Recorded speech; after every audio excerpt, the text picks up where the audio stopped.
Hola, ¿qué tal? Buenas tardes a todos. Bienvenidos al último de los encuentros de este año en el Festival de San Sebastián. Hoy es un día habitualmente como de nervios, hoy se entregan los premios de las diferentes secciones, pero aquí vamos a tratar de hacer un paréntesis y de ser fieles a lo que venimos haciendo durante toda la semana, que es dedicar un hueco a la conversación, así como bastante relajada. Hoy nos acompañan 3 equipos y, como siempre, a los 3 equipos vamos a recibirles con un fuerte aplauso. Bueno, hello, how are you? Nuestra primera película de hoy es una producción rumana que se presenta en la sección Nuevos Directores. El título en inglés es A Decent Man, un hombre decente, y nos acompaña su director Adrian Marcu y su productora Ana María Antosi. Bienvenidos, ¿cómo estáis? Thank you. Bueno, Thank you for having us here. A Decent Man, Adrián, es una película que creo que está inspirada en una novela, creo que después te has separado bastante de esa novela original, pero ¿qué era lo que te atraía fundamentalmente de este texto, de esta novela? Well, it was mostly for the male character, because in the novel the novel was structured around the 3 characters in equal measure, a male and 2 female. So I, of course, opted to tell the film from the male perspective, and also the working environment, the industry background was interesting to me. Ahora seguimos hablando un poco de la película, pero para quien no la haya visto, vamos a ponerle imágenes y os contamos que El hombre decente, que es el título de la película, es un hombre que se debate entre 2 mujeres, su novia, con la que va a tener un hijo, y un amante que acaba de tener un accidente. Pero como digo, vamos a poner imágenes a la película.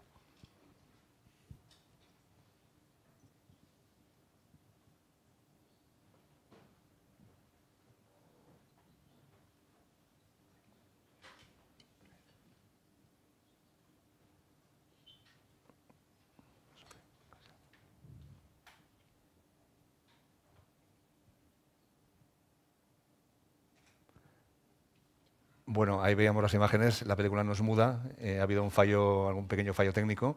¿La volvemos a poner, Naroa? Bueno, me dicen que la volvemos a poner ahora con sonido, lo siento.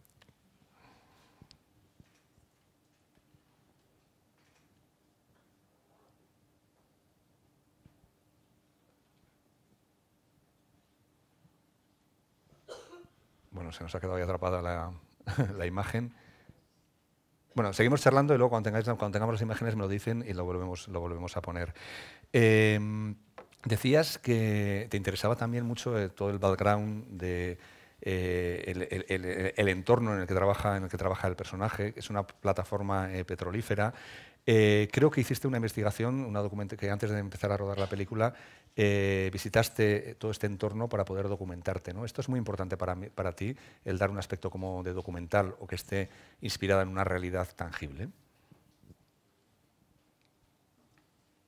Yeah, we visited several rigs in scouting, and once we decided to settle on the one that we shot at, we spent some time there, me and the DP first, a few days, and while his job is more technical, I was also taking in information from the crew and interacting with the engineers who are technically the equivalent of the main character.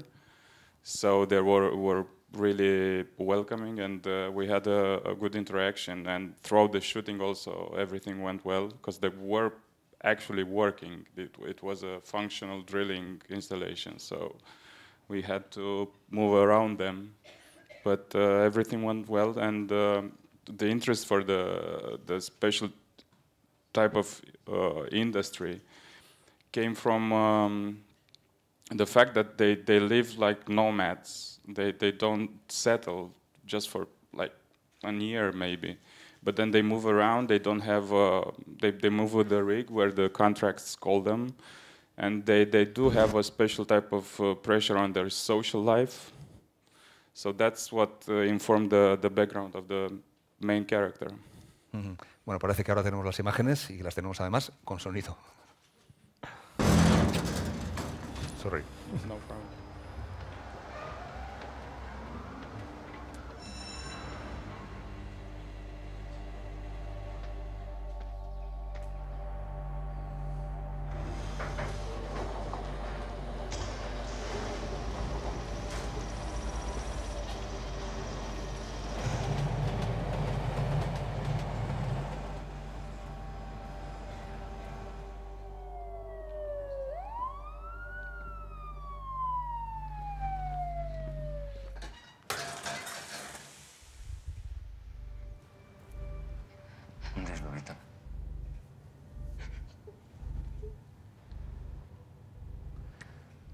Como decía Adrián, es un entorno muy masculino, un entorno laboral muy masculino, pero la película muestra a un hombre en crisis. ¿De alguna manera es extrapolable esta crisis?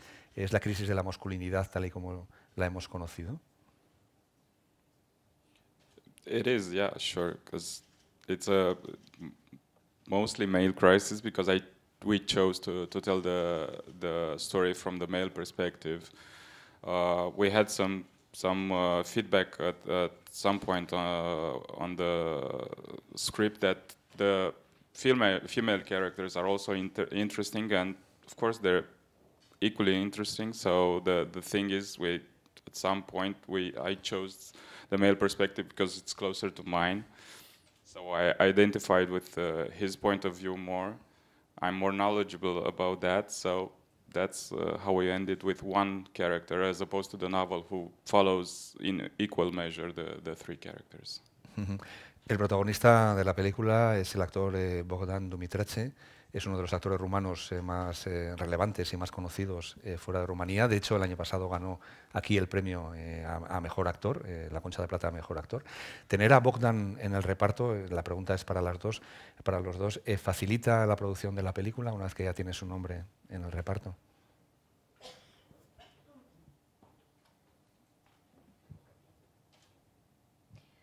Unfortunately, in Romania, we don't have yet this star actors which would help you with making the financing easy to achieve. So the answer would be no. Having him didn't have like an impact on the financing, and especially as we're talking about a debut film, in general, it's not the easy path.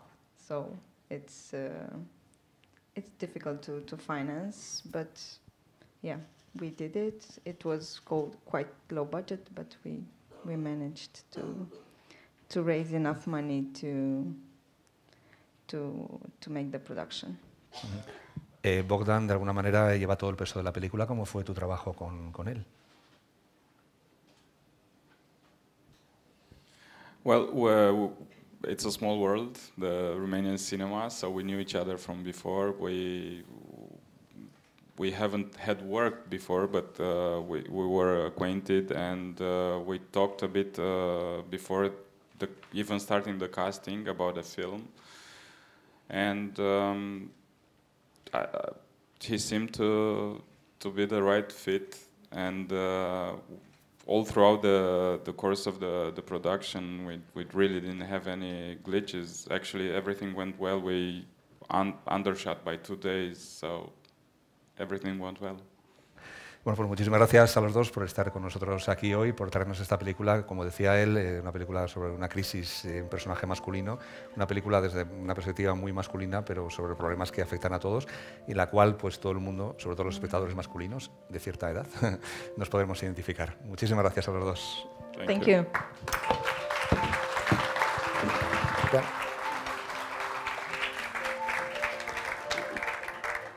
Bueno, pues como decimos siempre, los encuentros TCM son una especie de torre de Babel.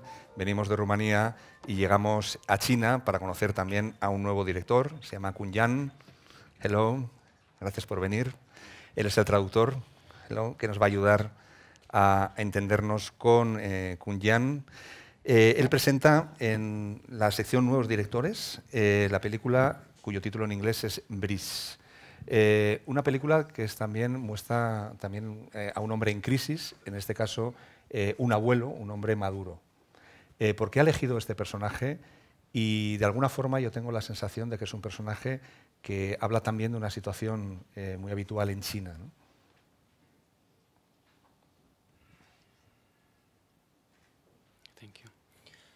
他问就是为什么选择这个男主演，然后他是专业的吗还是业余的？然后呢，就是在电影里边这种场景是经常发生的吗？选择这个主演是我通过试戏然后寻找的。他之前是一直拍电视剧的一个演员，就是除了这个，我们其他的演员都是非职业演员。Okay, the main character in the film, the grandfather, he's a professional actor. Actually, he had performed in many TV series in China, but except him, all the rest characters we found is amateur. Pero hablo, el problema que siente el abuelo es un problema, está desenraizado, no tiene raíces, ha perdido sus raíces, ha ido a vivir a Pekín. De alguna forma, tengo la sensación de que en la película se quiere retratar los cambios tan radicales que ha habido en China en los últimos años y cómo ha afectado a los personajes, ¿no?, a la gente. 因为在电影当中，我们看到他是出生在一个出生在一个地方，然后到北京工作生活那么多年，然后这种情况就是也是受经济社会的影响，然后这种东西的话对人的影响有哪些？这是主要是对人精神世界的影响，就好像每个人有每个人的乡愁，因为童年跟成长期在一个地方，然后生活在一个地方，然后一个人就会有2个不同的地方的生活经验，然后但是内心之中的精神世界里边，人总有一个归属的感觉，就是他会对他出生的地方有一种乡愁吧。As in the character, the main character grandfather in the film, he was born in a small village. Then he moved to the big city, Beijing, and he has he has 2 worlds, and in the spiritual part, he's looking for his sense of belonging. Actually, in this film, yeah. 还有就是现在这个全世界来说，我觉得也是现在年轻人大量的在不同城市之中迁徙。这也是现在社会发展的一个情况，所以说这种事情我觉得会越来越多。就是我拍这个老人也是对年轻人的一个，可能是未来的一个预言吧。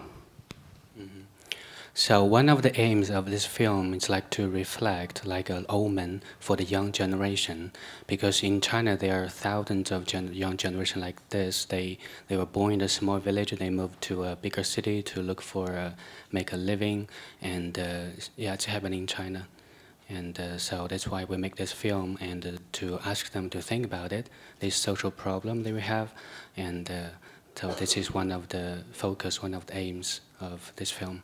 Bueno, pues como decía, el protagonista es un abuelo que de alguna forma vuelve a su pueblo natal en busca de sus raíces, pero lamentablemente no las encuentra o su pueblo natal no era como él imaginaba que era. Vamos a verlo.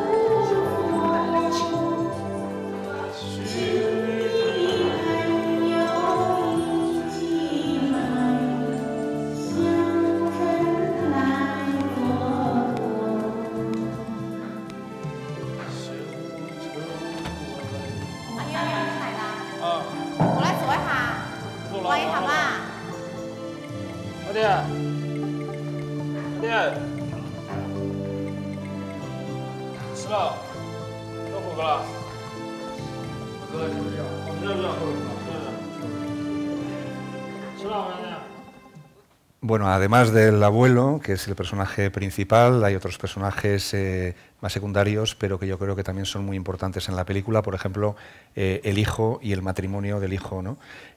Son una pareja que no tiene tiempo absolutamente para nada, ni siquiera para criar a su hijo. Es una realidad social que también, la falta de tiempo, cómo han cambiado la crianza de los hijos en China, que también le preocupaba.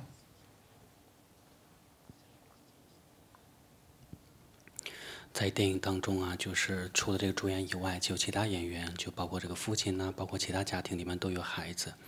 然后呢，就他们发现他们很少有时间去照顾这些孩子。然后呢，这些情况的话，就是在中国是经常发生的吗？就你对这个问题是怎么看的？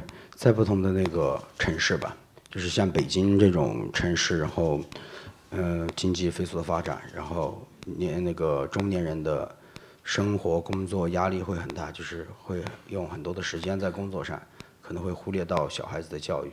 然后小地方有小地方就是回到家乡那个小孩，然后他们就相对于比较自由跟那个，但是就是成年人的世界，就是对小孩的现在的关注是我想有一个呼应，就是有一个对比的东西，然后是差不多的情况，这样。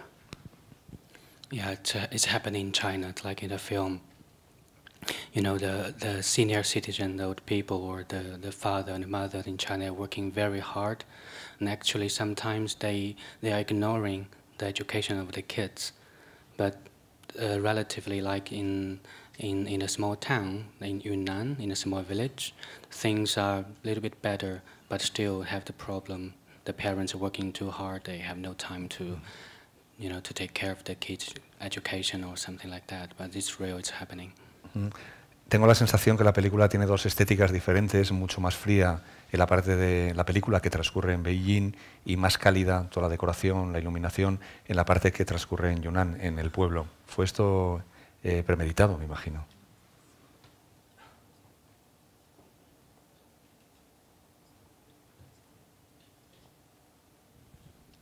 OK， 在电影当中就是有2个场景嘛，一个是北京，一个是就是家乡。然后呢，就在北京里边，相对来讲稍微冷淡一点。然后在农村里边，我们可能是会看到一些温情。然后呢，就这个场景的一个对比，是你刻意来寻找的一个东西嘛？对，就是现在城市人们就是为了生存压力，然后工作就会有一种人与人之间就是比更小一点的城市，然后冷漠感、孤独感要严重一点，这是我就是故意安排的情节。就是小城市相对于就是因为它环境小、人少，然后相对于还保留着那种传统的就是人与人之间的关系。Yeah, in a big city, you know the pressure of the life, of the working, from the work, from every respect, so make people, you know, they have the indifference between people, more relationship, you know, they get not that close as in a small village. But in a small village also, you know, because there are not too many people, not too many population, so they have you know, a relatively close relationship. But still we can see in a film, in a small village, they have somehow, you know, they're not that close anymore. So that's the director who wants to invade in this film. La comida. En la película comen muchísimo. Prácticamente en todas las escenas están comiendo. ¿Por qué?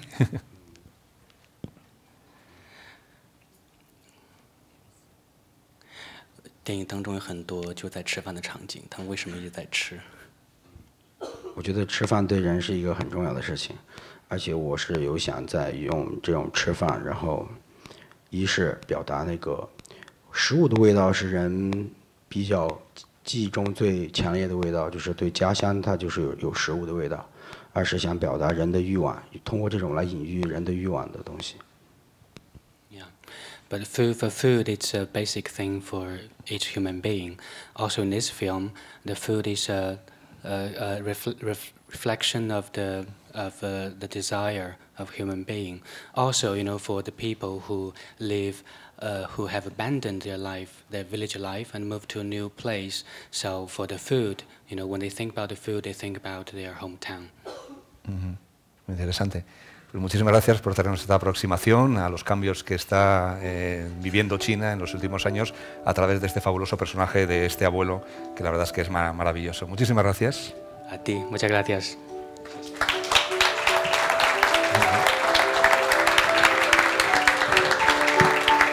Thank you very much.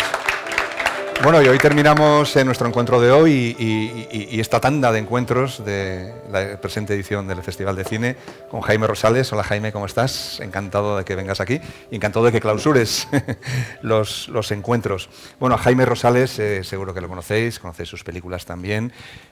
Ha presentado en Perlas Petra, una película que se presentó en la quincena de realizadores del pasado Festival de Cannes.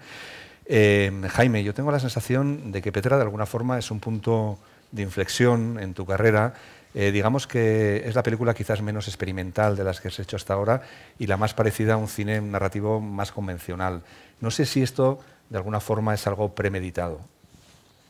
Sí, bueno, primero de todo hay que saber que en mi caso, yo creo que en realidad en el caso de todos los demás, las películas son el resultado de un diseño, no es una especie de caja oscura de inspiración en la que una sola persona se le ocurren las cosas, sino que es un trabajo personal, pero también colectivo, y en ese trabajo se crean muchas pautas, se exploran muchos caminos y se corrigen muchas cosas y hay muchas contribuciones. Y en el origen del diseño estaba la voluntad de hacer una hibridación entre lo que podría ser el cine de inspiración clásica y el cine moderno, ¿no? Yo de niño vi mucho el cine clásico, pues las películas de Howard Hawks, de Chaplin, de Orson Welles, y en cambio ya de mayor, ya siendo cineasta, es cuando descubrí la modernidad, pues Godard, Fellini, Tarkovsky. Y en esta película un poco lo que quería era hibridar aspectos de ambas, ¿no? Y sin renunciar a un estilo, sin renunciar a unas propuestas formales que vienen un poco de la idea del cine moderno, hay muchos elementos clásicos que espero que sean atractivos para el espectador. El argumento de la película, si lo contáramos, no voy a contarlo demasiado, es una mujer que busca a su padre, una mujer que interpreta a Bárbara Leni, que busca a su padre, pero si entráramos a narrar de alguna manera una sinopsis de la película, podría parecer, digamos, un folletín o un culebrón. No lo es. Pero ¿cómo has conseguido que con ese argumento...? Lo es totalmente, vamos, ¿Sí lo es? sin ningún tipo de vergüenzas, vamos, es un folletín. De hecho, el título inicial de la película era Melodrama, y además le decía a los guionistas, hemos de ir a fondo sin ningún tipo de vergüenza y asumirlo completamente. Luego, el estilo fílmico es el que es diferente, el que va en contra, ¿no? Hay una cosa que también intento plantear en mis últimas películas, que es rodar contra el guión y montar contra el rodaje, ¿no? De esta manera es como se aprovecha al máximo las posibilidades del cine. Entonces el cine en realidad lo que es una expresión plástica y sonora que se apoya en una narración, ¿no? Pero en este caso la narración es tremendamente folletinesca y con muchos giros muy exagerados, incluso que causan a veces risas en los espectadores, por lo que he visto, ¿no? ¿Ah, sí? Incluso me acuerdo cuando José Luis Rebordinos me seleccionó la película, me decía, no, es que nos ha encantado el humor de la película. Y nosotros decíamos, bueno, pues si la gente se ríe, será una comedia, ¿no? Y así de esta manera me parece que sí, que la idea era un poco un guión muy clásico y una manera de rodar muy moderna, y ese encuentro, ese encontronazo entre esos estilos. Me ha roto los esquemas. Yo pensaba que no era una comedia y pensaba que no era un folletín, pero bueno, vamos a definirlo Estas cosas pasan. como folletín cómico y vamos a ver algunas imágenes de este folletín cómico.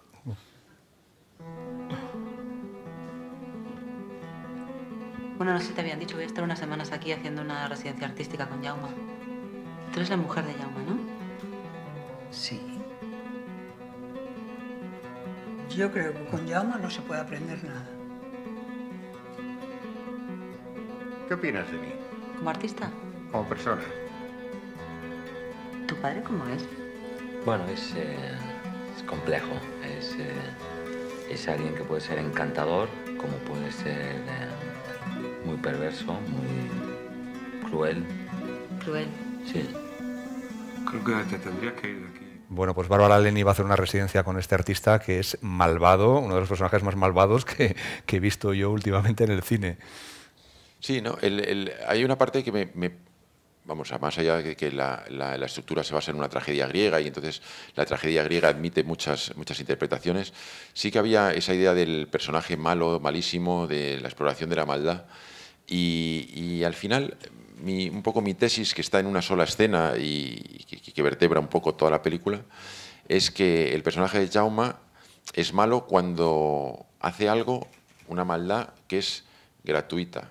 O sea, la persona que produce un mal en otra persona porque persigue un objetivo y va a conseguir un rendimiento de ese objetivo, bueno, pues no es que esté bien, pero hay un grado superior de maldad cuando es innecesario, ¿no? Entonces, en este caso hay un personaje de Jaume, comete un abuso sexual, además, en la película a una mujer, porque, bueno, por su situación de poder, pero no contento con eso, la puntilla con una humillación completamente innecesaria que desencadena todo un torbellino de muertes y de encontronazos entre otros personajes, ¿no?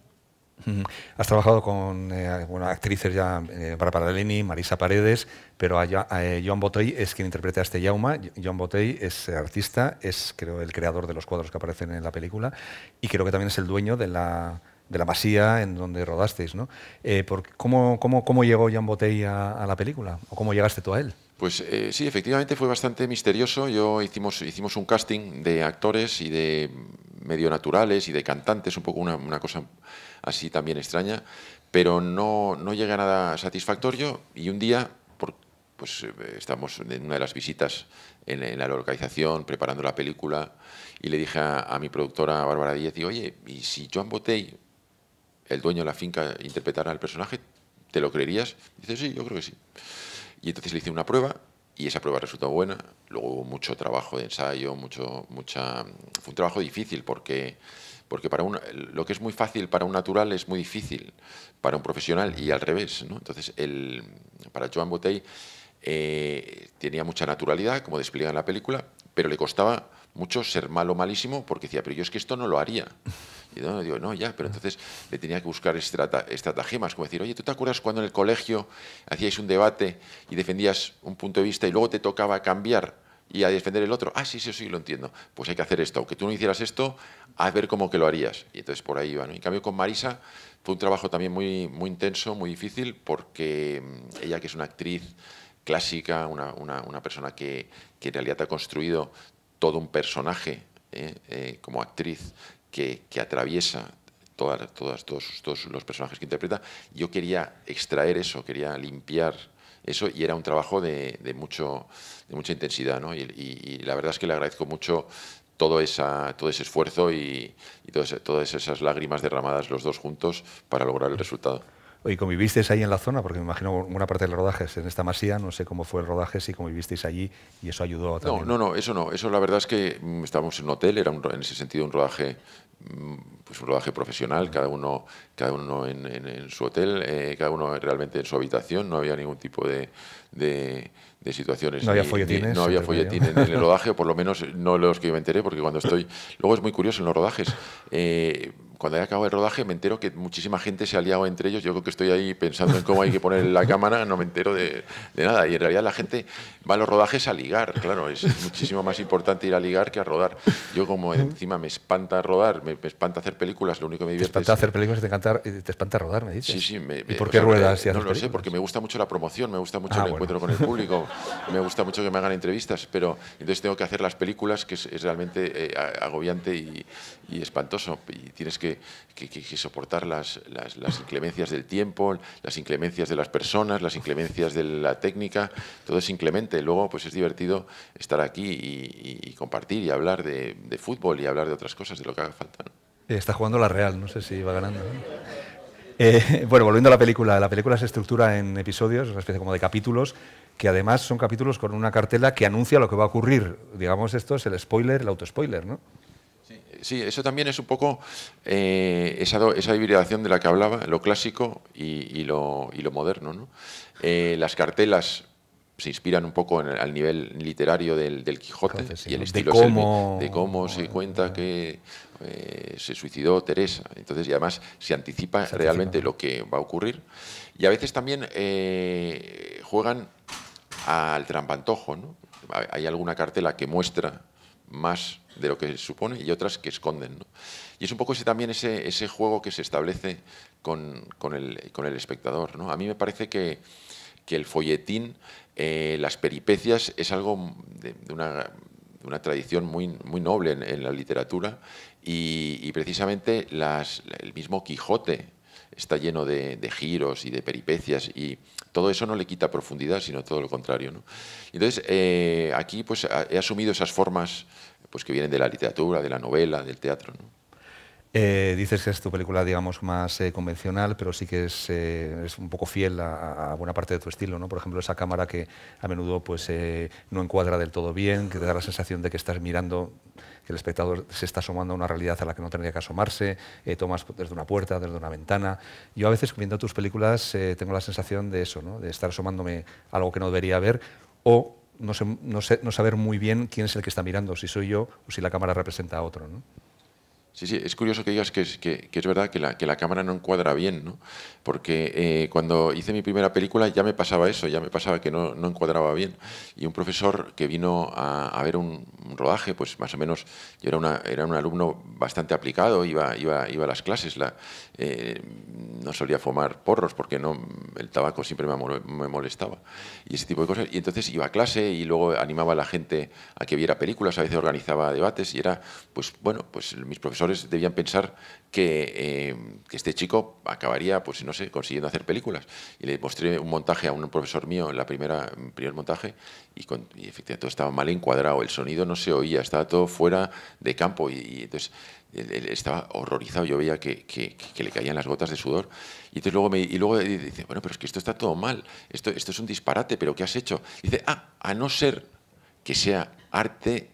Y entonces puede eso, entonces ya todo vale. Y entonces dije, bueno, pues entonces tuvimos la suerte de nos lo cogieron en el Festival de Cannes y luego pues más o menos los franceses les gustó, porque los franceses pues eso que no encuadres bien les gusta y entonces pues así me ha ido bastante bien. Y entonces, a partir de ahí, ¿te ves obligado a no encuadrar bien o ya lo has convertido en estilo? Claro, ¿no? porque es que si no, luego la gente dirá, oye, no, es que si empieza a encuadrar bien, pues ya se parecerá demasiado a las demás películas. Una de las particularidades del cine es que es algo muy personal, pero también es algo muy colectivo. Es arte y es industria. Y las películas quieren parecerse a las demás y al mismo tiempo quieren diferenciarse de las demás. Entonces, esas dualidades entre quieres parecerte a los demás, pero diferenciarte, quieres que sea una cosa personal, pero también es colectiva, y es arte, pero también es industria, y como industria tienes que también funcionar y tienes que producir unos resultados, y está bien que sea así. Yo defiendo mucho, a mí me gusta mucho que el cine tenga una economía, me interesa mucho la economía del cine y me fascina la economía del cine. Y eso es algo muy, muy único y especialmente atractivo que tiene el cine, ¿no? Esa dualidad. Cuando dices que te interesa la economía, digamos que estás muy pendiente de la producción o de alguna forma haces la película pensando en unos parámetros económicos ya predeterminados. Normalmente los artistas, digamos que no son muy buenos en la economía y se olvidan de esa parte del cine. En tu caso la tienes como muy presente desde el principio. Sí, yo la tengo muy presente, pero me pasa lo mismo que como que encuadro mal, también hago las hojas de cálculo mal. Y entonces digo, bueno, yo creo que vamos a lograr tantos espectadores y vamos a ganar tanto dinero, luego van muchísimos menos espectadores y perdemos muchísimo dinero. Y entonces, pero sí que hago ese ejercicio de pensar. Es decir, yo cuando empiezo una película la empiezo desde 3 ejes, ¿no? Hay un eje narrativo que tiene que ver con la historia, lo que me va a interesar contar, los personajes, las peripecias. Luego hay un eje fílmico, es decir, es la forma, qué voy a hacer con la cámara, qué voy a hacer con el sonido, si voy a poner música, de qué manera. Y siempre ese estilo fílmico se basa en la restricción, me autoimpongo unas reglas que luego más o menos respeto. Y luego hay un eje que es el económico, que tiene que ver como, me digo, bueno, pues esto creo que podría levantar tanto dinero y creo que también luego llegará a un determinado mercado, ¿no? Y eso es tan importante, esa economía, como lo fílmico, como lo narrativo. Y además voy avanzando en los 3. Entonces a veces tiro un poquito el personaje por aquí, luego deshago el camino, lo llevo por allá, pienso que voy a rodar todo de cámara en mano, luego digo, no, mejor todo cámara fijo, pienso que va a costar 1 millón, luego pienso que lo puedo hacer con 3, acabo haciéndolo con 100.000. Es un poco esos 3 ejes siempre avanzando un poco a ciegas, haciendo y deshaciendo siempre. Bueno, la película se presentó en el Festival de Cannes, como decíamos, ahora se ha presentado en el Festival de San Sebastián y tiene el estreno. ¿Cuándo estrenáis? ¿Estrenáis ahora? Estrenamos el 19 de octubre. Es muy importante que la gente se quede con esa fecha. De alguna manera tu Excel se va cumpliendo, digamos, tus previsiones previas de la película. Ha tenido muy buenas críticas. Y muy buena aceptación en los festivales. Es que las previsiones las carga el diablo, ¿no? Entonces hay que ir con mucho cuidado. Los festivales son una plataforma maravillosa, pero luego todo el mundo te dice que la película es maravillosa y que le ha encantado y luego nadie la va a ver. Entonces cada vez me fío menos. No, realmente es una gran suerte haber podido llevar la película a Cannes y ahora aquí. Realmente este doblete es una maravilla y luego sobre todo que me permite pues coger impulso para dentro de 3 semanas, esa fecha del 19 de octubre, que es muy importante que todo el mundo recuerde, y de ahí pues eso sí que nos ayuda también a nivel de prensa, a nivel de espectadores. Y luego pues lo que más me llamó la atención de ayer es que algún amigo mío, que generalmente odia mis películas y además como son buenos amigos me lo dicen que son malísimas y que son pesadísimas, me dijo, oye, pues esta película me ha encantado. Entonces dije, hombre, pues ya realmente si a un amigo mío que siempre le han detestado todas las películas que yo he hecho, pues igual otro me decía, en esta película, que es mi sexta, pasan más cosas que la suma de las 5 anteriores. Digo, bueno, pues eso es estupendo, ¿no? Y efectivamente estoy bastante expectante, ¿no? Me decía mi directora de fotografía, de la que he aprendido una barbaridad, que es Hélène Loubach, que ha hecho hace las películas de Alice Rocheweiler y de muchísima otra gente. Ha sido como un curso de cine para mí en mi sexta película tener a Hélène. Me decía, el espectador es alguien del que no te puedes fiar. Siempre has de ir a conquistarlo y siempre has de saber que se te va a escurrir allí donde crees que lo vas a encontrar. Entonces, con esta cámara que hacíamos así flotante, que era muy difícil de barajar, cuando yo le decía a Hélène, después de 2 semanas, ya sé cómo hemos de hacerlo, por fin he aprendido a usarlo, me decía, pues ahora hemos de cambiar. Porque el espectador, si tú haces 3 veces el mismo movimiento, a la 4ª ya sabrá dónde vas a ir. Entonces hay que cambiar. Lo mismo con el guión, lo mismo con las cartelas. En cada momento el espectador es alguien que no es tu amigo, es tu enemigo. Y entonces en realidad es soberano, ha pagado un precio y quiere pasarlo bien, quiere interesarse, quiere reír, quiere disfrutar y tiene ese derecho y realmente nosotros es nuestra responsabilidad. Y es muy difícil, es muy difícil lograrlo. Y bueno, pues en esta película muy en concreto hemos trabajado todo el equipo, los actores, con eso muy en mente.